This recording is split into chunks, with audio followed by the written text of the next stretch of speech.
Yeah, I'll just say that, again, of course, we've had a lot of feedback, which is wonderful in the sense that we now have a very robust amount of feedback to use in the future in improving transit. I think I found that despite the fact the CEC didn't support it in the beginning, the telephone survey was very helpful to the data set. I am really glad to see the number of people in this report that are concerned about climate change and about the modal shift from single occupancy vehicles to public transit. So that actually makes me feel really happy. Thank you. I also interpret the results to say that the results are a lot less clear than some people would have had us believe. In general, my interpretation of these results is about a 60-40 split overall, and having just received the hot off the press update, that actually brings it closer to a 50-50 split on the numbers. Sorry, order please. Okay, thank you. Well,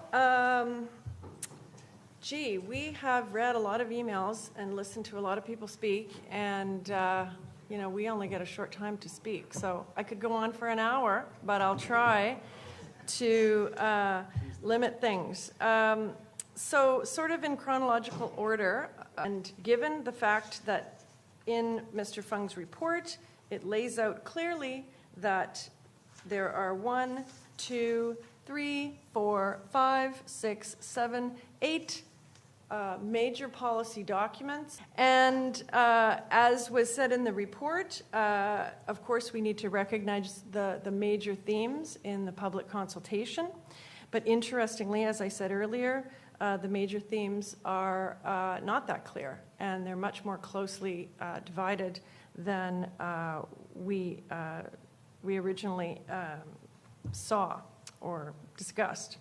So, you know, all this to say that I interpret this motion and the results of the consultation as the B line is not dead in West Vancouver.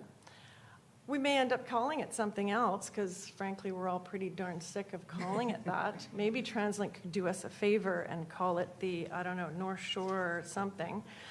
I think that we have shown through the consultation report that the public here does support public transit, and we want to improve it.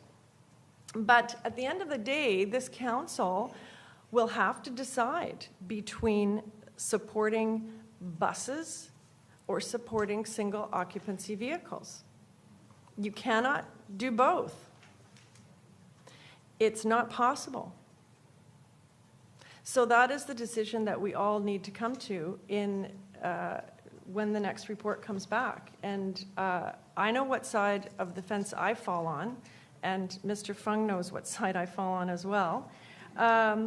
But in listening to people just tonight, it reminds me that, again, we have to prioritize, and the report will have to prioritize public transit, parking, and vehicles, or in other words, traffic, because we've talked a lot about we need to improve traffic flow, but if that doesn't improve transit as well, then I don't support that.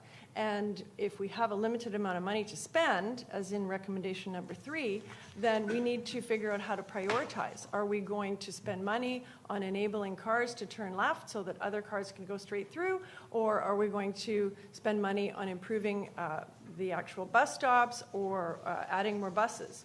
I support the former. So just so that Mr. Fung knows in writing his report, I support public transit. I then support the issue of parking for local businesses, and last on my list is single occupancy vehicles and the issue of getting traffic moving faster on Marine Drive. That is not where we need to go for the future. On the last part, I guess I made it clear, Mr. Fung, that when we have to prioritize, if it's going to cost us 1.2 million, that I personally will not support spending money from taxpayers on improvements other than for public transit efficiencies.